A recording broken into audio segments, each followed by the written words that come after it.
ভক্তবৃন্দ সমন্বিতম শ্রীচৈতন্যং প্রভুং বন্দে নিত্যানন্দ সদিতম শ্রীনন্দনন্দনং বন্দে রাধিকাই চরণদ্বয়ম গোপীজনসমুক্তং বৃন্দাবন মনোহরম গুরবে গৌরচন্দ্রায় রাধিকায় তদা কৃষ্ণায় কৃষ্ণ তদ্ভক্তায় নমো নমঃ। আমরা সর্বাগ্র স্মদ গুরুপাত্ম জগদ্ নিত্যল বৈষ্ণব বিষ্ণুপাত অষ্টোত্তর শত শ্রী শ্রী শ্রীমৎ ভক্তিবেদান্ত বামন গোস্বামী মহারাজে শ্রীচরণ কমলে এই দিন অসংখ্য অসংখ্য সাষ্টাঙ্গ ধন্যবাদ প্রণাম জ্ঞাপন করি। তৎপশ্চাৎ পূজনে অবশ্যবৃন্দ মাতৃমণ্ডলী ও সুধী ভক্তবৃন্দের চরণে যথাযোগ্য প্রণাম নিবেদন করি।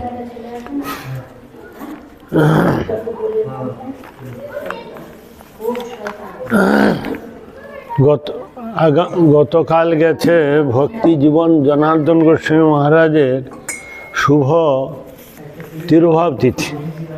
সেই সম্বন্ধে প্রভুপাদ গুরু স্বরূপ সম্বন্ধে কি বলছেন শুনতে হবে। বলছেন শাস্ত্র সকল তিন ভাগে ভাগ করেছে। এক হচ্ছে কর্ম, জ্ঞান এবং ভক্তি, তিন প্রকার বিচার। কর্মপর বিচার, জ্ঞানপর বিচার এবং ভক্তিপর বিচার। এইটা তিনভাবে গৃহীত হচ্ছে। যাহারা অদ্বিতীয় ব্রহ্ম ব্যতীত অন্য জীবাদির স্বতন্ত্র অধিষ্ঠান বা অনুভূতি স্বীকার করেন না, তাহাদের মধ্যে ব্রহ্ম ব্যতীত দ্বিতীয় বস্তু আর অবস্থিত নেই। ব্রহ্ম বলতে বলছেন কৃষ্ণ ছাড়া অন্য কাউকে জানে না, বুঝেন। কৃষ্ণ থেকে সব কিছু এসেছে। ধর্ম মূলং হি ভগবান সর্বদেবময় হরি। ভগবান থেকে দেব দেবতা, অসুর, দৈত্য, দানব, সাধু, সন্ত, পশু, পক্ষী, কীট পতঙ্গ যা কিছু এই ভগবান থেকে এসেছে। ভগবানের সৃষ্টি। সৃষ্টা পুরাণী বিবিধান্য জায়াতমত শিক্ষা। যাহারা অদ্বিতীয় বস্তু, তার ঊর্ধ্বে তো দূরের কথা, তার সমানও কেউ নাই। সেই যে ব্রহ্ম মানে কৃষ্ণ ব্যতীত আর কাউকে জানে না। স্বতন্ত্র অধিষ্ঠান, অনুভূতি স্বীকার করেন, আর কাউকে জানে না, বুঝে না। তাদের মধ্যে ব্রহ্ম ব্যতীত দ্বিতীয় বস্তু অবস্থিত নাই। এই নির্বেদ যে ব্রহ্ম জ্ঞানীগণ, নিরাকার, নির্বিশেষ, নির্গুণ, নিঃশক্তি যে নির্বেদ যে ব্রহ্মবাদীগণ বস্তু মাত্রকে ব্রহ্ম বলিয়া দেন। সবকে ব্রহ্ম বলে, এই একটা ব্রহ্ম, এই একটা ব্রহ্ম মানে ভগবান, এই ভগবান, এই ভগবান, এই সবকে ভগবান বলে যান। যারা নিরাকার, নির্বিশেষ, নির্গুণ ভগবানকে স্বীকার করে না, ভগবান আকার নেই, তার গুণ নাই, তার লীলা নাই, পরিচয়। তা আমি যে আছি, আমি যদি বাবাকে অস্বীকার করি, তাহলে আমি কোথা থেকে এলাম? বুঝতে পারছো? তোমার বাবা আছে কিনা? মা আছে তো? তোমার বাবা মা আছে কিনা? ছিল তো রে বাবা, ছিল তো। তোমার দাদু ছিল তো। তাহলে ওদেরকে যদি অস্বীকার করি, তাহলে তোমাকে কেউ মেনে নিতে পারবে না। তাদেরকে অস্বীকার করা। বাবা বললো 1 গ্লাস জল দে, 10 বার বললো। ছেলে বলে আমি তো শুনতে পেয়েছি। আর শুনতে পারলে কি তার জলটা খাওয়া হয়ে গেল? তার মানে বাবাকে আমি মানি না। বাবা মানে ও মানাকে মানা বলে, তার আদেশ, নির্দেশ, উপদেশ মানতে হবে। একে বলে মানা। সেই ব্রহ্মবাদীগণ বস্তু মাত্রকে ব্রহ্ম দেন। যে কোনো বস্তু, এই একটা ব্রহ্ম, এই একটা ব্রহ্ম, এই একটা ব্রহ্ম, সব ব্রহ্ম বলে যান। তাহাদের মধ্যে ব্রহ্ম হইতে গুরু পৃথক। গুরু একটা ব্রহ্ম, ভগবান একটা ব্রহ্ম, গরু, ছাগল, ভেড়া সব ব্রহ্ম। ইহারা উপাসনা ও ভক্তিমার্গে স্বীকার করেন। এই যে হরিভজন, হরিনাম, সেবা, পূজা, এটা স্বীকার করেন। ব্রহ্ম তো বিশ্ব ব্রহ্মাণ্ড মালিক, তার আবার পূজা লাগবে কেন? তার জন্য আবার খেতে দিতে হবে কেন? তার জন্য পূজা অর্চন করতে হবে না। এই হলো তাদের বিচার। তিনি বিশ্ব ব্রহ্মাণ্ড মালিক, তার পূজা কিসে? তারই তো সব। এই জন্য ব্রহ্মবাদীরা তারা ভগবানের পূজা স্বীকার করে না। শুধু একটা লোক দেখানোর মতো একটা মূর্তি রেখে দিবে, সেবা পূজা করবে না। লোকে এসে দেখবে শুধু, সেবাব যা নাম কীর্তন করে না। এটা হরিদ্বার থেকে পাওয়া যায়। মহাপ্রভু ভক্তিমার্গ শাস্ত্রের উদ্দেশ্য বলিয়া জানে। মহাপ্রভু ভক্তিমার্গটা, ভক্তির যে পথটা, এটা শাস্ত্রের উদ্দেশ্য। শাস্ত্রে একমাত্র কৃষ্ণকে ভজন করার জন্য শাস্ত্রে বলেছে। কৃষ্ণ চৈতন্য গুরুতত্ত্ব সহ ষট তত্ত্বাত্মক, গুরু সহ ছজন ভগবান, গুরু, দীক্ষাগুরু, শিক্ষাগুরু, তারপর মহাপ্রভু, নিত্যানন্দ প্রভু, অদ্বৈতাচার্য প্রভু, হ্যাঁ, তারপর গদাধর এবং শিবাস, এই হচ্ছে ছয় তত্ত্ব। মহাপ্রভু মতে তত্ত্ব অচিন্ত দ্বৈতাদ্বৈত, এই চিন্তার দ্বারা তাকে জানা যাবে না। তিনি দ্বৈতাদ্বৈত, যাবতীয় বস্তু যুগপৎ বস্তু হইতে ভিন্ন এবং ব্রহ্মে অবস্থিত। ভগবান হইতে সব আলাদা। আমরা ভগবান মায়াধীশ, আমরা মায়াবশ। ভগবান সর্বব্যাপক, এখানে আছে দিল্লি, বোম্বে, মাদ্রাস, সব জায়গায় তিনি আছে। আমি সব জায়গায় থাকতে পারব না। হ্যাঁ, এই জন্য ভগবান তিনি যুগপৎ বস্তু হইতে ভিন্ন এবং ব্রহ্মে অবস্থিত। হ্যাঁ, আলাদা আছে এবং ব্রহ্ম তিনি তো একদম আছেই। তিনি গোলক বৃন্দাবনে থাকে না, তিনি প্রত্যেকটা জীব হৃদয়ের মধ্যে বিভিন্নাংশ রূপে তিনি বিরাজ করেন। মমৈবাংশ জীবলোকে জীবভূত সনাতন মনো ষষ্ঠানি ইন্দ্রাণী প্রকৃতি স্থানে করসতি। এখন ব্রহ্ম ব্যতীত জগতে দ্বিতীয় বস্তু নাই, কিন্তু শক্তিগত পার্থক্য একই বস্তু ভিন্ন ভিন্ন। শরীর শক্তির পরিচয়ে পরস্পর ধর্ম বিশিষ্ট, কিন্তু শক্তির পার্থক্য। একটা হাতির মধ্যে যে শক্তি আছে, একটা মানুষের মধ্যে তার শক্তি নেই। একটা কুকুরের মধ্যে যে শক্তি আছে, বাঘের মধ্যে শক্তি একটা বিড়ালের মধ্যে নেই। তাহলে তারতম্য আছে শরীর অনুযায়ী। হাতি, গরু, তারপর সিংহ, ব্যাঘ্র, এদের শরীর অনুপাতে তারা আবার একটা তাদের শক্তি ধারণ করে। এই পার্থক্যটা দেখাচ্ছে। একই বস্তু ভিন্ন ভিন্ন শক্তি পরিচয়ে পৃথক পৃথক ধর্ম বিশিষ্ট। মানুষের মধ্যে কার শক্তি কম, কেউ দুর্বল, কেউ সবল, কেউ বুদ্ধিমান, কেউ বোকা। মেয়াবাদী জ্ঞানীগণ তত্ত্ব বিষয়ে যে ধারণা করেন, মায়াবাদী তারা হচ্ছে জ্ঞানী, জ্ঞানের তত্ত্ব বিচারে বিষয়ে যে ঘোষণা করেন তাকে নির্বিশেষ জ্ঞান বলে। ভগবান নিরাকার, নির্বিশেষ, নির্গুণ শক্তি। এই যে জ্ঞান, একটা স্কুল কলেজের যে জ্ঞান, এটা দ্বারা ভগবানকে পাওয়া যায় না। এইটা হচ্ছে, এই জ্ঞানের দ্বারা কিছু ইনকাম করা যায়, কিন্তু এখানে ভগবানের কোনো বিধিবিধান, ভগবানের সম্বন্ধে কোনো ধারণা তাদের মধ্যে নেই। সেই জন্য তাদের নির্বিশেষ জ্ঞান বলা হয়। মহাপ্রভু প্রকাশিত তত্ত্বজ্ঞান সবিশেষ। সবিশেষ মানে আকার আছে। কৃষ্ণ বললে তার এক আকার আছে, মানুষ হলে হাত পা চোখ কান মুখ আছে, তার আকারকে স্বীকার করে।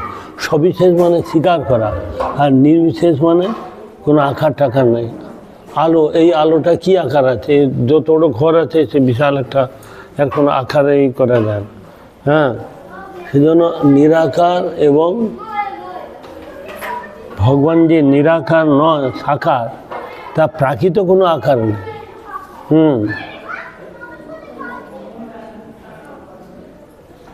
সেই কৃষ্ণ চৈতন্য তিনি এক হয়েও 6 ভাগে বিভক্ত হয়েছে। 6 ভাগে প্রকাশ হয়েছে।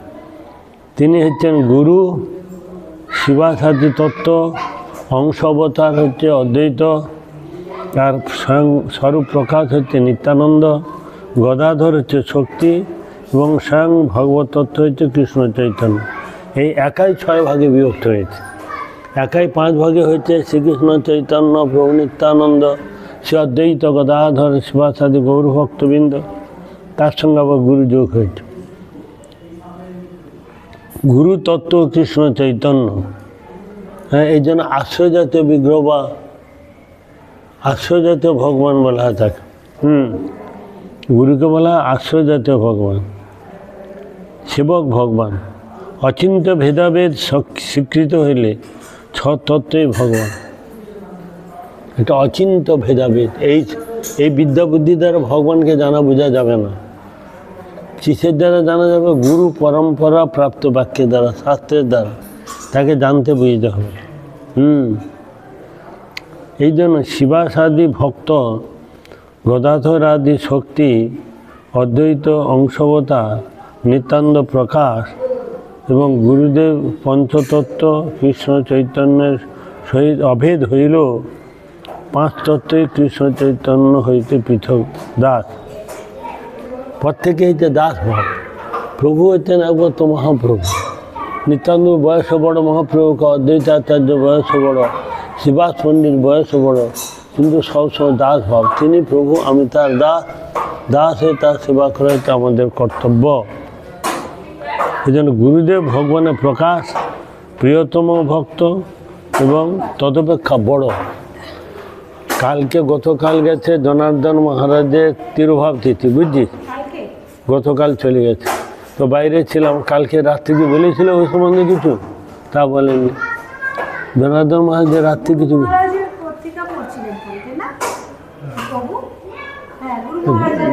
ও জানে না তো। কালকে জনার্দন মহারাজের তিরোভাব তিথি গেছে, জানে না।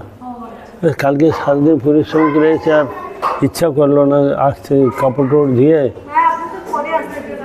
হ্যাঁ, তুমি জল আনতে আসি, জল নেই খাবো বলে জল আনতে। একসঙ্গে আসি, একসঙ্গে তিনজনই গেছি, একসঙ্গে আসি এক জায়গায় অনুষ্ঠান, কিন্তু আর উপরে উঠিনি আর কি। ও বললে যে আমি আর পাঠটাট করবো না, সারাদিন পরিশ্রম, ঘুম নেই। সেই গুরুতত্ত্ব সম্বন্ধে, বুঝছিস, সেই গুরুতত্ত্ব সম্বন্ধে আমরা একটু শ্রবণ করছি।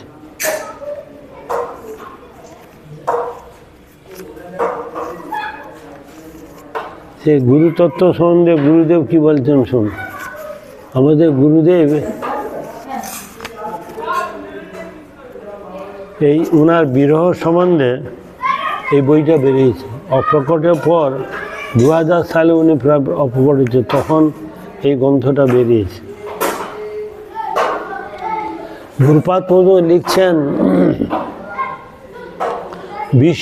বিশ্বত কীর্তি নিত্যলা পবিত্র বিষ্ণুপাদ জগৎগুরু ভক্তি সিদ্ধান্ত সরস্বতী প্রভুপাদের অনুকম্পিত এবং প্রিয়তম সেবক। তিনি প্রভুপাদের আশ্রিত, এই জন্য অনুকম্পিত প্রিয়তম সেবক পরিব্রাজক আচার্য শ্রী ভক্তি জীবন জনার্দন মহারাজ গত 18 অঘ্রাণ 1401 আর ইংরেজি 94 ও 15-12-94 সালে 15-12-94 মানে 94 সালে সোমবার প্রাতঃ 6টা সুভাষপল্লী খড়গপুরস্থ মেদিনীপুর, পূর্ব মেদিনীপুর স্বীয় গৌরবাণী বিনোদ আশ্রম, ওদের আশ্রমটার নাম হচ্ছে গৌরবাণী বিনোদ আশ্রম, খড়গপুরে, যেটা 2টা মঠ আছে। আশ্রমে গৌড়ীয় মঠে সেবকগণকে ওই গভীর বিরহ সাগরে নিবেদিত করে শ্রী গুরু গৌরাঙ্গ রাধা নয়ন বিনোদজিউ, ওদের বিগ্রহ নাম হচ্ছে গুরু গৌরাঙ্গ রাধা নয়ন বিনোদজিউ। আমাদের বিগ্রহ যেমন নাম হচ্ছে রাধা বিনোদ বিহারী, আর ওনার যে জনার্দন মহারাজের তার ঠাকুরের নাম রেখেছে গুরু গৌরাঙ্গ রাধা নয়ন বিনোদজিউ। হ্যাঁ, সেবানন্দ মানসে দেহ রক্ষা করে। সেবা করতে করতে তার সে আনন্দেতে, মনের আনন্দেতে তিনি সকালে মঙ্গল আরতি করে সব ছুটি করতে করতে তিনি দেহ রেখেছেন। বৈষ্ণবরা যে দেহ রাখে মানে বুঝতে পারছে, নির্যান বা মৃত্যু বলে যাকে, ওরা বলে কয়ে যায় যে আমি আজকে চলে যাব। ওরা সজ্ঞানেতে যায়, আমাদের মতো না, ওরা সজ্ঞানেই যাবে, বলে যাবে। তাহলে 1901 সালে, মানে এটা হচ্ছে কত, 1432, মানে 32 বছর আগে তিনি দেহ ছেড়েছে।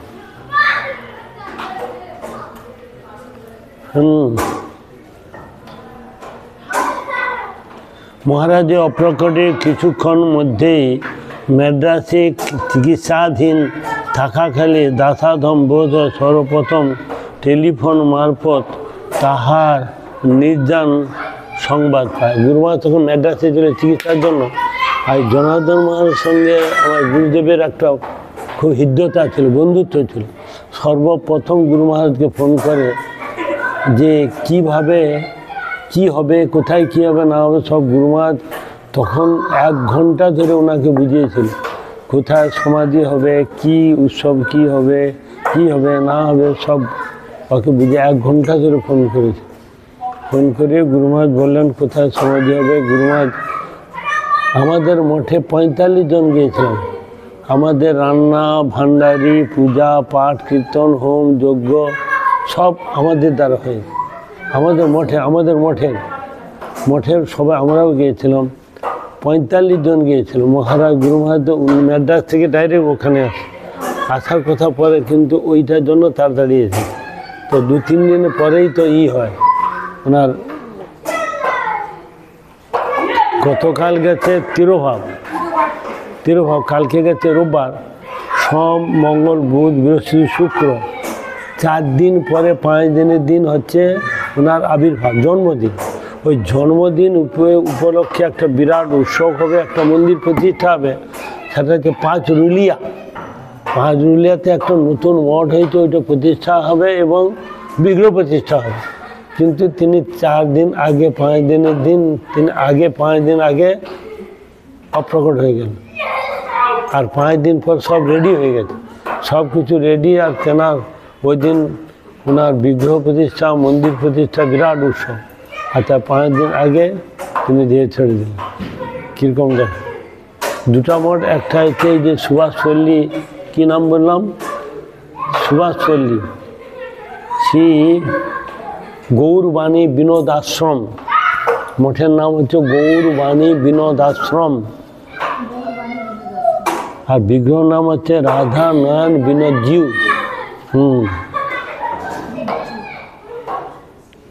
অত্যন্ত দুঃখিত ও মর্মাহত বিরহ বেদনা প্রাপ্ত হইল ছিল মহারাজে সমাধি স্থান বিভিন্ন মঠে বিরহ বার্তা জ্ঞাপন। বিভিন্ন মঠকে জানাতে হবে কোথায় হবে, সমাধি হবে, এবং বৈষ্ণবগণকে আহ্বানের নিমিত্ত প্রয়োজনীয় নির্দেশাদি দিতে বাধ্য হই। উনি আবার গুরু মহারাজের শিষ্য। ওই জনার্দন মহারাজ যখন মঠ করলো তো শিষ্য ছিল না, তখন এই যে মঙ্গলপুর কাকা, ওই যে সাধু মহারাজ, ও আর একজন হচ্ছে, এর নাম হচ্ছে কী যে ধ্রুব, আর তার নাম কী ছিল নিতাই। এই ধ্রুব আর নিতাই আগে ব্রহ্মচারী আমার গুরু মহারাজ, ওদের বাড়ির সবাই বাবা মা জ্যাঠা কাকা সব আমার গুরু মহারাজে দীক্ষিত। আর এর কাকাও আমার গুরু মহারাজে দীক্ষিত, কিন্তু সন্তান নাই, এই জন্য আমরা যেরকম পোষ্য করে দেই না, সেরকম গুরু মহারাজ বলে ঠিক আছে আমি 2টা ছেলে দিলাম তোমার সেবা করার জন্য। তো ধ্রুব আর নিতাই 2জনকে দিয়েছিল, এর কাকাকে আর আরেকজনকে। তো তারা পরবর্তীকালে মহারাজের কাছে সন্ন্যাস নিয়েছিলেন। যাই হোক, তো ওরাই তখন সেবক। সেই নিতাই ফোন করেছিল, সে একটু শিক্ষিত, আর কাকাটা একটু কমা, আর একটু সিনিয়র। হ্যাঁ, ও যে নিতাই সে একটু শিক্ষিত। তো উনি ফোন করতে ওনাকে কোথায় সমাধি হবে, কীভাবে বৈষ্ণবদের নিমন্ত্রণ দিতে হবে, কবে তার তিরোভাব উৎসবটা হবে, কি হবে না হবে সব গুরু মহারাজ 1 ঘন্টা ধরে ওকে নির্দেশ দেয়।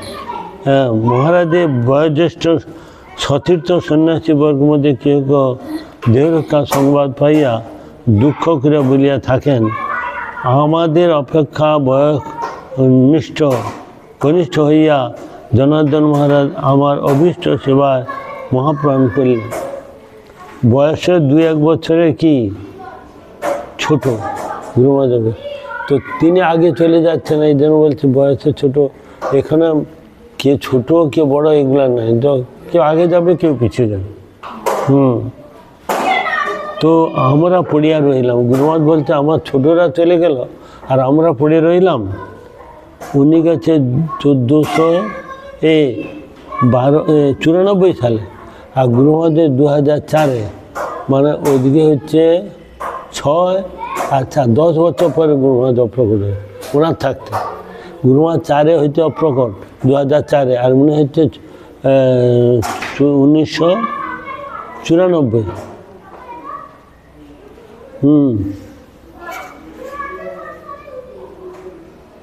10 বছর পরে গুরু মহারাজ অপ্রকট। গুরু মহারাজের বয়োজ্যেষ্ঠ সতীর্থ সন্ন্যাসীদের মধ্যে কেউ কেউ বলিতেন, কেউ কেউ দেহরক্ষার সংবাদ পাইয়া দুঃখ করে বলিতে থাকেন, আমাদের অপেক্ষা বয়কনিষ্ঠ হইয়া জনার্দন মহারাজ আমার অভীষ্ট সেবা প্রয়াণ করিলেন, আমরা পড়িয়া রহিলাম। জনার্দন মহারাজের সহিত একত্রে মায়াপুরে চৈতন্য মঠে গুরু মহারাজ একসঙ্গে থাকতেন। একসঙ্গে ইন্টারন্যাশনাল লাইব্রেরি, সে জয়পুর এবং মেদিনীপুর যত গ্রন্থ ছিল দুজনে কম্পিটিশানে পড়তেন। লাইব্রেরিতে কত গ্রন্থ থাকে।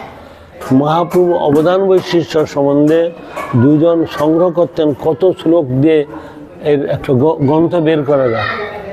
মহাপ্রভুর অবদান বৈশিষ্ট্য সম্বন্ধে শ্লোক রচনা করে অনেক গ্রন্থ করেছিলেন। এই মায়াপুর চৈতন্য মঠে গুরু বৈষ্ণবগণের আনুগত্যে হরিভজনে বিশেষ সুযোগ লাভ হইল। আজ তাহার অপ্রকটে অশেষ অভাব অনুভব করে দিয়েছে। একসঙ্গে বহুদিন মঠে ছিলাম, চৈতন্য মঠে ছিলাম, অন্যান্য মঠে ছিলাম, এখন কি আমাকে ছেড়ে চলে গেছেন, তার অভাব অনুভব করছি। মঠ জীবনে প্রারম্ভে তিনি জগৎগুরু ভক্তি সিদ্ধান্ত সরস্বতী প্রভুপাদের সেই নাম গ্রহণ ও দীক্ষাপ্রাপ্ত হইয়া প্রবল উৎসাহের সহিত একনিষ্ঠভাবে বিভিন্ন সেবা কার্যে রত ছিলেন। প্রভুপাদের হরিনাম এবং দীক্ষা সন্ন্যাস হয়েছে কার কাছে? ভক্তি গৌরব বৈখানস গোস্বামী মহারাজের কাছে। উনি প্রভুপাদের সন্ন্যাস ছিলেন। গুরু মহারাজ যেমন গুরু মহারাজ হরিনাম পেয়েছিলেন, উনি দীক্ষা পেয়েছিলেন। গুরু মহারাজ আরও ছোট, উনি আগে এসেছেন।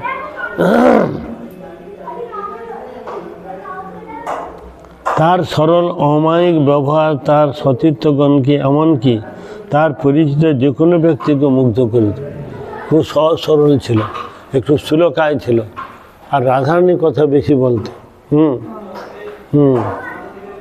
অমায়িক ব্যবহার, সতীর্থগণকে তার একসঙ্গে থাকতো, তাদের অমায়িক ব্যবহারে পরিচিত, তার কোনো তারা সবাই তার প্রতি মুগ্ধ হয়ে যেত।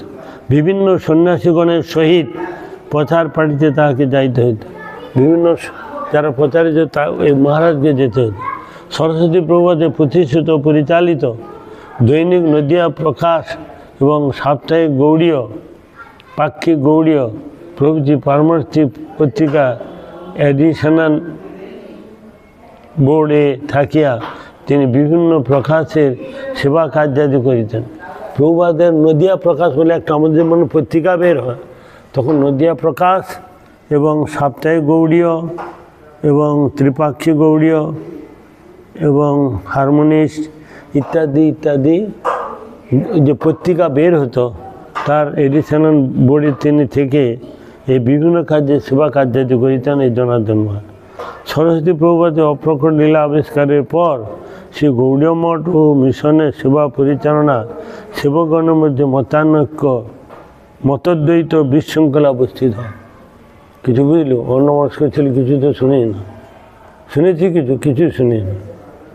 প্রভুপাদ যখন অপ্রকট হলো, একটু মন দিয়ে শুনি না, এগুলো হয়ে গেলে আর বলা যাবে। প্রভুপাদ যখন অপ্রকট হলো, পরস্পরের মধ্যে মতানৈক্য, দ্বন্দ্ব, বিশৃঙ্খলা আরম্ভ হল। তখন তাহারা কোর্টের আইনের আশ্রয় লইতে বাধ্য হন। দুটা দল হয়ে গেল, একটা পরম গুরু মহারাজের দল, তার মধ্যে জনার্দন মহারাজ, নরহরি ঠাকুর ইত্যাদি ছিলেন, আর আরেকটা দল ছিল। এই দুটা দল হয়ে গেল, তারা আইনের মাধ্যমে চলে গেল, কোর্টে চলে গেল। এমত অবস্থা গৌড়ীয় মঠ মিশ্র মঠাশ্রিত ছিল প্রভুপাদের প্রাচীন ও অভিজ্ঞ প্রাচীন এবং যারা সিনিয়র সন্ন্যাসীবৃন্দ বর্গ ব্রহ্মচারী ও বানপ্রস্থাদি সহ মেদিনীপুর শহরে গিয়া মানিকপুরে শ্রী শ্যামানন্দ গৌড়ীয় মঠ স্থাপন করে। ওখান থেকে একটা দল বেরিয়ে চৈতন্য মঠ থেকে বেরিয়ে মেদিনীপুরে মানিকপুর শহরে শ্যামানন্দ গৌড়ীয় মঠ বলে একটা মঠ স্থাপন করে। মঠে তাড়িয়ে দিচ্ছে, দ্বন্দ্ব লেগেছে, একসঙ্গে থাকা যায়, ঝগড়াঝাটি অশান্তি হচ্ছে, ওরা বেরিয়ে গিয়ে একটা ওখানে মঠ করল। গৌ রাধা বিনোজ, গৌ রাধা গোবিন্দ প্রতিষ্ঠাদি বিগ্রহাদি প্রতিষ্ঠা হইবার পর নিত্য সেবা পূজা ও পাঠ কীর্তন প্রচারাদি বিপুলভাবে চলতে থাকে। সেখানে যে এরা তো সবাই ধনুর্ধর পণ্ডিত, সেখানে যে বিপুলভাবে প্রচার করতে লাগলো মেদিনীপুরে মানিকপুর শ্যামানন্দ গৌড়ীয় মঠে, সেখানে উনি থাকতেন। পরিব্রাজক ত্রিদণ্ডী স্বামী ভক্তিবিচার যাদব গোস্বামী মহারাজ সর্বজন সম্মতিক্রমে উক্ত মঠে মঠরক্ষক রূপে বিত হন। এই ভক্তিবিচার যাদব মহারাজ প্রভুপাদের শেষ শিষ্য বলে বলা হয়। হ্যাঁ, তো তিনি আমার গুরু মহারাজকে যখন হরিনাম যখন দীক্ষা হয় তখন উপনয়ন সংস্কার করেছিলেন ইনি ভক্তিবিচার যাদব মহারাজ। দীক্ষা হওয়ার পর একটা উপনয়ন সংস্কার, একটা যজ্ঞ করতে হয়, তখন এই যজ্ঞেতে উপনয়নটা দেওয়া হয়, মন্ত্র আছে, ওরা শুদ্ধ করতে হয়, নিয়ম আছে। তো এই এই ভক্তিবিচার যাদব মহারাজ গুরু মহারাজকে এই কার্যটা করিয়েছে। এই জন্য অনেকে বলে থাকে কাকা গুরুরা ভুলবশত যে এনার গুরুদেব হচ্ছে যাদব মহারাজ। হ্যাঁ, যে কেউ একটা, আমরা তো বহু লোককে উপনয়ন দিয়েছি, তাহলে আমি কি তার গুরু হয়ে গেলাম? গুরু তিনি মন্ত্র দিয়েছেন, দীক্ষা উপনয়নটা আমরা করছি, এটা হয়। তো এই যাদব মহারাজ হচ্ছে ভক্তিবিচার যাদব মহারাজ, ইনি এই মঠের রক্ষক হলেন শ্যামানন্দ গৌড়ীয় মঠে মেদিনীপুরে। আমাদের শ্রীপাদ অনন্তরাম, এই জনার্দন মহারাজের আগের নাম ছিল অনন্তরাম দাস ব্রহ্মচারী, অনন্তরাম ব্রহ্মচারী নাম। তারপরে হচ্ছে আমাদের গুরুদেবের আগের নাম ছিল সন্তোষ, দীক্ষা হওয়ার পর হলো সজ্জন, তারপর সন্ন্যাস নেওয়ার পর হলো ভক্তিবেদান্ত বামন। হ্যাঁ, যে যার সন্ন্যাস হলে নাম আলাদা হবে, বাড়িতে একটা নাম থাকে ডাক নাম, তারপর দীক্ষার পর সবার নাম চেঞ্জ হয়ে যায়। তো এনার নাম আগে কি ছিল? অনন্তরাম দাস ব্রহ্মচারী, ভক্তি শাস্ত্রী, আবার শাস্ত্র পড়াশোনা করে। মহোদয় উক্ত মঠরক্ষকের অন্তরঙ্গ সেবক রূপে বিভিন্ন সেবা কাজ, এই যে যাদব মহারাজের আনুগত্যে ইনি তার সেবা কাজটা যা বলতো কাজটা করতেন। তিনি মঠের সেবা নিমিত্ত বার্ষিক চাঁদা ও বিভিন্ন দ্রব্যাদি সংগ্রহে নিযুক্ত ছিলেন। এই বাড়ি বাড়ি চাঁদা তুলতে যেত, আমরা যেরকম কালেকশান করি ডোর টু ডোর, সেরকম ওইখানে চাঁদা তুলতো আর বাজারপত্র অন্যান্য ভান্ডারি টান্ডারি দেখাশোনা করতো। এই সময়ে উক্ত ব্রহ্মচারীদের সহিত দাসাধমে পুনরায় একত্রে 1.5 বছর কাল অবস্থান। তো গুরু মহারাজ দৈবাত ওই সময় গিয়ে ওই মঠে 1.5 বছর ছিলেন একসঙ্গে। উনি আগে থেকে আছে, তাও গুরু মহারাজকে আবার ওইখানে পাঠানো হলো, 1.5 বছর ছিলেন একসঙ্গে। তাহার সহজ সরল অমায়িক ব্যবহার আমাকে অন্তরঙ্গ বন্ধু দান করিয়াছিল।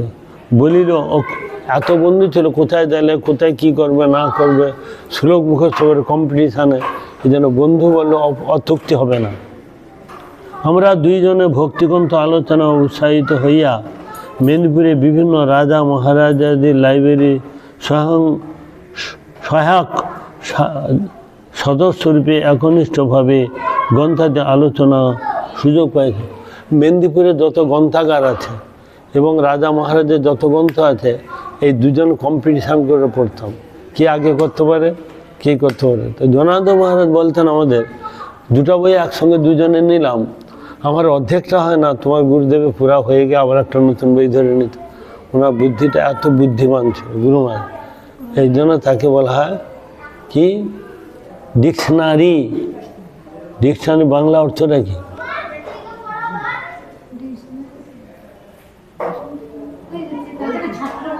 অমরকোষ, অমরকোষ। হ্যাঁ, ছাত্রবন্ধু বলে ডিকশনারি। ডিকশনারিকে কি বলে? এটা ছাত্রবন্ধুরই মতন ছোট ছোট মিনিং। ডিকশনারি ডিকশনারিকে অনেকে ছাত্রবন্ধু বলে, ছোট ছোট মিনিং ওর মধ্যে লেখা থাকে সব, মানে সব কিছু ভাষা। ডিকশনারি মানে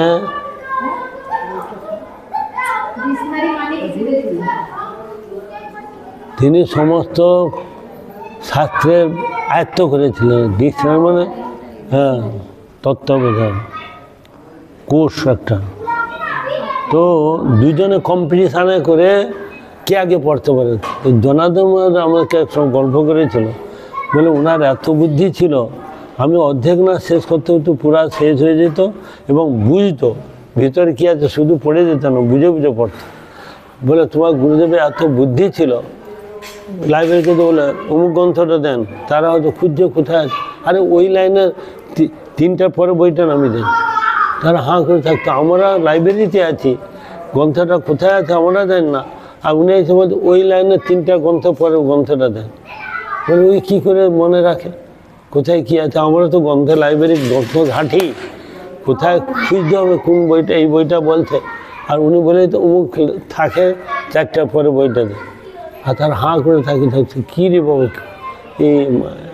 এ কী করে মনে রাখে, এত তার বুদ্ধি এ ছিল।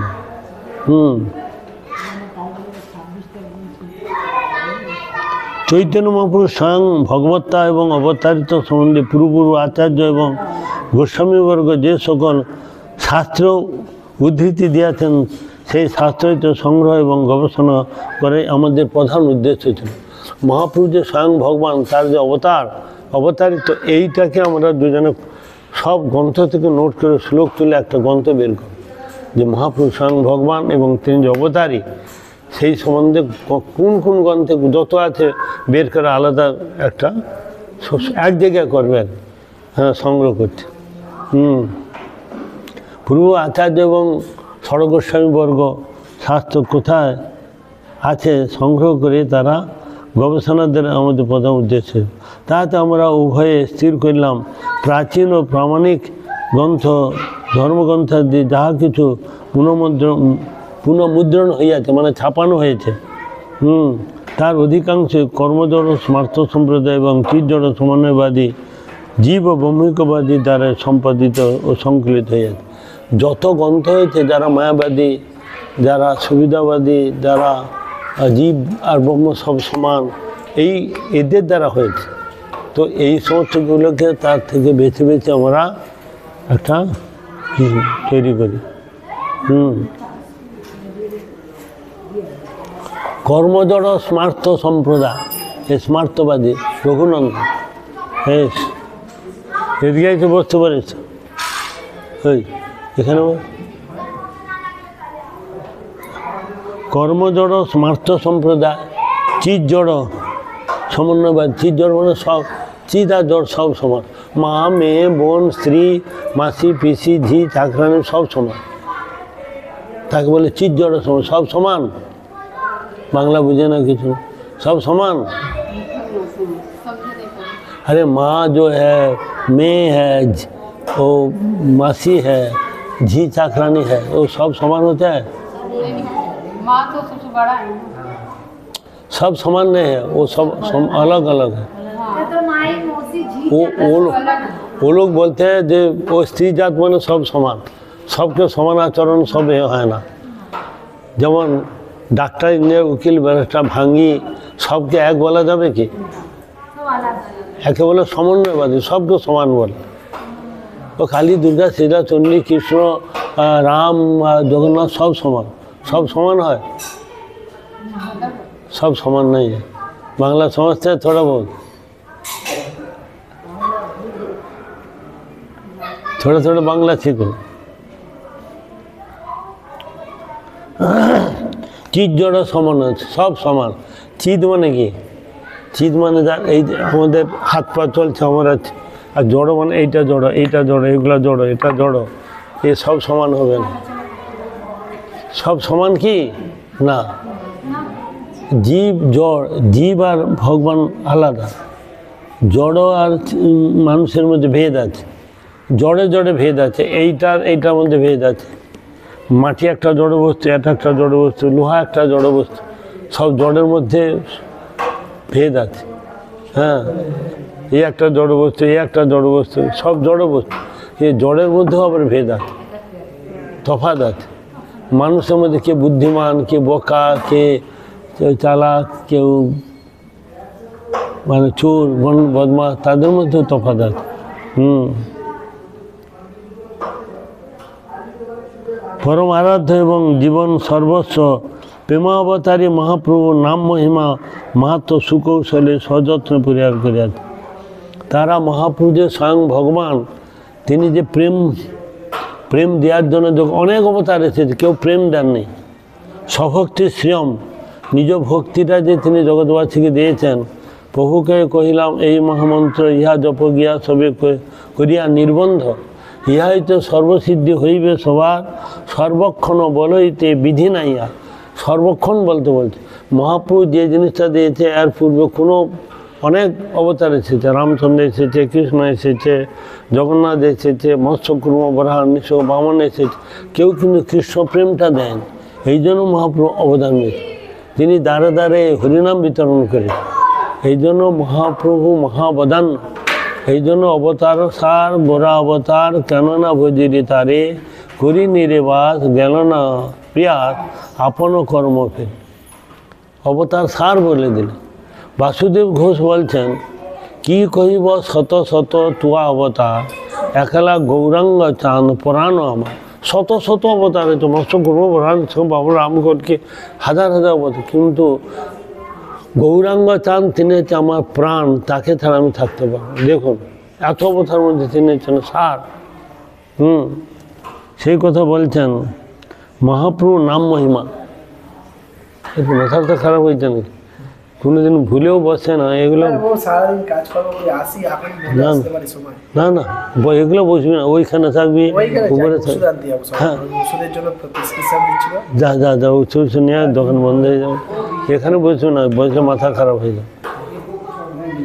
এগুলো সবাই নেশা হবে না, হাজার বললেও এদের কোনো দিন মানুষ হবে না। একটা কথা বলে কিছু বলতে পারবে না। ও 20 বছর পরেও কিছু বলতে পারে না। এখনও যা আছে 20 বছর পরেও তাই থাকে। এ কোনো গোপাল কেন যেমন লোকের সঙ্গ করে, জীবনে জীবনেও একটা করতাল বাজানো কিন্তু না না, তুই যে যেমন লোকের সঙ্গ করবে সে গুণগুলো পাবে। সংসারের দামনলটা মুখস্থ হয়েছে? বই দেখে করি, বই দেখে করি। ও সারা জীবন বই দেখে করবে, যতদিন বেঁচে থাকবে ওই বই দেখেই করতে হবে। ওটা কার লেখা না? সংসার দাবানল কার লেখা?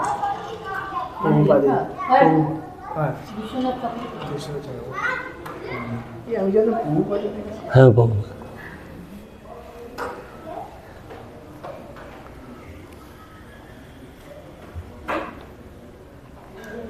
ষড় গোস্বামীর নাম জানিস? বলো বলো, রূপ গোস্বামী, সনাতন গোস্বামী। হ্যাঁ, ওই তো রূপ গোস্বামী, সনাতন গোস্বামী, সাতজন। 7 জন। হ্যাঁ 7 জন। কি কি বল? যেইটা জিজ্ঞাস ওইটা ছাড়ো। আচ্ছা বন্ধংটা বলতো পুরা। বন্দেহং শ্রী গুরু শ্রী যুত পদ কমলং শ্রী রূপং সর্বজাতং সহগণ রূপনাথি।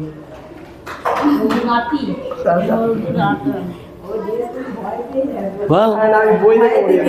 বন্দেহং শ্রী গুরু শ্রী যুত পদ কমলং শ্রী রূপং বৈষ্ণবাংশং শ্রী রূপং সাগরজাতং সহগণ ললিতা শ্রী পীতাংশ। আরে দাঁড়াই, আমি প্রত্যেকদিন ভুলি না। না না করিস না, না না করলে বলতে পারবো। তুই পূজা করিস করে? হ্যাঁ, তুই পূজা করিস? আচ্ছা এইটা বলতো, না এই নাহং বিপ্রণ নর্বতে, এইটা বলতো। ওগুলো বলবো, পূজা করতে হলে ওটা বলতেই হবে। ওটা করিস? মারবো ঠিক বলতো। ওটা না করলে হবে না তো, ওটা দেহ শুদ্ধি। প্রথম ওইটা করতে হবে। এই আসন সিদ্ধি মন্ত্রটা বলতো, কি পূজা করি দেখি। হ্যাঁ আসন কি, আমি তো জানি কি করে। আরে আমি জানি নিরামিষ আর ভগবানকে ভোগ লাগাই ব্যাস। হ্যাঁ ভোগলা মন্ত্রটা বলতে বলি। ওখানে খেলে খাও না আপনি না। হ্যাঁ না আমি ওইটা বলি যখন ভোগ লাগানো হয় ভোগলা মন্ত্রটা জানিস তো? কি মন্ত্র দিয়ে বললে? আমি তো হরে কৃষ্ণ বলে দিয়েছি। ঠিক আছে হ্যাঁ যাও না। হ্যাঁ দীক্ষা হয়নি সে কি করে, তো দীক্ষা হয়েছে? না হরিনাম আছে। ও তাহলে ঠিক আছে। তাহলে কি হচ্ছে? আমরাও তো পারি না। প্রথম তো মহাপ্রভুকে দিই, তারপর ভগবান, তারপর গুরু দিই। মহাপ্রভুকে গুরুদেবকে দিস, ওইটা তো আমি দিই। তুই দিস না? মা দা রান্না করে দেখে, না না আমি আর ঠাকুমা। ঠাকুমা রান্না করে? বড় ঠাকুমা এই ঠাকুমা রান্না করে। আরে তুমি যে ঘরটা একবার দিয়েছিলে ওই ছোট ঘরটাই তো। ঠাকুর কি করে কি রান্না করে? আর আমার ঠাকুমা তো নিরামিষ খায়। তাহলে আবার কি আছে? সে আমার ঠাকুমা তো গলায় তুলসীর মালা আছে, হরিনাম সবই করে। এই তিলক করে? হ্যাঁ তিলক করে। তিলক আমার ঠাকুমা চন্দনের টিপ পরে, মানে না না ঠিক দিলাম, তিলক করতে বলবি। তিলকটাই গতবার ঘুরি, সে তিলক মাটিটা পরে। তুই একটু তিলক নিয়ে গেলে তা থাকতে তো মাকে বললো না। তিলক মাটিটা আমিই তো নিয়ে গেছি, গলায় তুলসীর মালা পরে, 3খানা তুলসীর মালা। তো মা তুলসী মালা পরে? আমার মা তামা তুলসীর মালা করে, আর তিলক? ঠাকুমা তুলসীর মালা শোনো, পরে। তোমার নিরামিষ খায়? আমার মা, সে আমার মার বাবা, সে সব কিছু করে, কার্তিক বৈদ্য মাস সব কিছু করে। এই তুই বলতে পারিস না বলে আমি এই আমার জন্য তুমি একটু কিছু করো। আমার হরে কৃষ্ণ। সবাই সব কিছু হয় না। শোন, এগুলো রোজ করতে হবে, বন্দে হন থেকে আরম্ভ করে। আমি করি এখানেই তো করিনি এখানে। জয়তাং এটা করিস? তো না, জয়তাং শ্রুত বঙ্গমন্তর্গতি মৎসর্বসপদম বুঝে শ্রীরাধা মদন মোহন দিব্যদ বৃন্দারণ্য কল্পদ্রু মাধব শ্রীময় রত্নাগার সিংহাসনস্থ শ্রী শ্রী রাধা শিল গোবিন্দ দেব পৃষ্ঠানে বস। 3টের সময় উঠে ওই একটা জিনিসই করি, কৃপা কটাক রাধারানীর, ওইটাই ব্যাস। কৃপা কোটাক আগে চলে গেলি, আগে এগুলো বাদ দে, আগে কৃপা কোটাক না, আগে গাছে উঠে পড়ে, আগে গাছে উঠছে, নিচে বাদ দে, আগে গাছে উঠে পড়ে। না না গুরুদেবের শোনো, এগুলো কেন সঙ্গের দরকার, কীভাবে করবো সেগুলো এই জাতীয় লোকের সঙ্গে দরকার, না হলে কেন বুধর পিণ্ডি বুধর ঘাটে বুধর পিণ্ডি। 3টের সময় উঠে বলে কৃপা কটাকটা করলে বলে প্রচুর লাভ আছে, কে বলছে? বলে ব্রহ্মমূর্তে কৃপা কটাকটা বলে করা করতে হয়। কে বলেছে ও কথা? শুনেছি ইউটিউবে আগে দেখেছি। বন্দনাগুলো করতে ইউটিউবে বলেছে, ইউটিউব তার গুরুদেব তো। সারা বন্ধে বাদ দেয়, সে চলে গেছে কৃপা করা। আমাদের গুরুবর্গরা শুনলে না থাপ্পড় মেরে দেবে, থাপ্পড়। আমি একবার এই যে আমি একবার ব্রহ্মসঙ্গীতা হাতে নেই, নর্মাল তো হাত পুড়ে যাবে, এটা তোর অধিকার হয় না। রাধে জয় জয় করছে বলে তোর অধিকার হয় না। এতদিন মঠে থেকে বলে রাধে জয় জয় করবি না, আমার গুরুমাত কত রাগ করতো, আমার তো রোজ করতেছি। এইটা করলে রাধার নাম করলে তো আরও বেশি ভালো। ও রাধা নামটা করা যাবে। জিনিসটা হচ্ছে কি, আগে প্রথম আগে ক থেকে তো উঠতে, আমি যদি বলে আগে 5-এ উঠবো, তারপর 10-এ বিয়ে পড়বো, হবে না। আগে রাধা কৃপা কটাক্ষ করি, কিন্তু বন্ধনটা বলতে পারছি না, যেটা মঙ্গলাচরণ আগে দরকার। এই জন্য সেই জাতীয় লোকের সঙ্গ করতে হবে, যে আমি কি করব না করবো, স্টেপ বাই স্টেপ যেতে হবে। প্রথম অবস্থায় যে গুরু বন্দনা, গুরু, এগুলো তো আগে করতে হবে। এইটা বাদ দিয়ে আমি যদি বললাম আগে রোজ রাধা কৃপা কটাক্ষ করি, তাকে আর কি বলবো? যারা হরিকথা শোনে না, জীবনে কোনোদিন মানুষ হবে না, আমি লিখে দিই। ওই 20 বছর বসনা মঙ্গল কোনগুলো করে? ওই তো সংসার দাবানো, ওইগুলো তো আগে হইতো, তো প্রথম শুরু হয় সংসার দাবানো। সংস্কৃতটা করবো, বাংলা করতে হবে বাংলাটা করবো না? না, সংস্কৃত শক্তি বেশি, পাওয়ার বেশি, ওইটা একবার করে দুবার বলবে। সংস্কৃত মুখস্থ, ওই দিকেটা মুখস্থ না, এই দিকেটা মুখস্থ আছে। কোনটা? প্রথমেরটা মুখস্থ আছে, দ্বিতীয় যে পাতাটা ওইটা মুখস্থ না, সবটা করতে হবে। কেন রোজ শুনতে শুনতে তোমার একটা দোষ কি, আমরা যখন করি তখন তুমি ঘুরতে থাকো, তো আমাদের সঙ্গে বইটা নিয়ে সঙ্গে সঙ্গে আমাদের সঙ্গে করো, 1 দিন 2 দিন 3 দিন 4 দিন করতে করতে আমি আর কিছু বলি না। এখন জীব স্বতন্ত্র, কে তুমি যত ওটাই করো, আমাদের সঙ্গে সঙ্গে যখনই পূজারি এসে গেছে ওটা বন্ধ রেখে দিয়ে এইটা আগে করো, কোনটা আগে করতে হবে কোনটা পরে করতে হবে, এগুলোতে জানতে হবে। আমি কি বলবো, কে শুনবে না, মন খারাপ হবে। আমি এখন সে হরিনাম করছে, না না, মালাটা ওইখানে রেখে দিয়ে আবার ওখান থেকে আরম্ভ হবে, ওইখানটা রেখে দিয়ে একটু বেরিয়ে থাকবে, ওখান থেকে আরম্ভ হবে। কিন্তু আগে এইটা সংসার দাবানল, এইটা বন্দনা তোমাকে আলাদা করতে হবে না, তখনই তো হয়ে গেল একসঙ্গে। তারপর যখন বসে করে তখন আলাদা যেটা করে সেটা। দুইবারই যদি করে সংসার দাওয়া নলে সংস্কৃতরা তার ক্ষমতা বেশি, কিন্তু এরা বাংলা করে, বাংলা অপেক্ষা এর ওটা মুখস্থ ভুল। এই ফোন নতুন কিনেছো চুরি যাওয়ার পর? মঞ্ছা কল্পতরু হস্য কৃপা সিন্ধু ভয়েবত পতিতানাং পাবনেভ্যো বৈষ্ণবভ্যো নমঃ। এইখানে রইল গ্রন্থ অমৃতল হরি বদন ভরিয়াব সবই বল হরি হরি।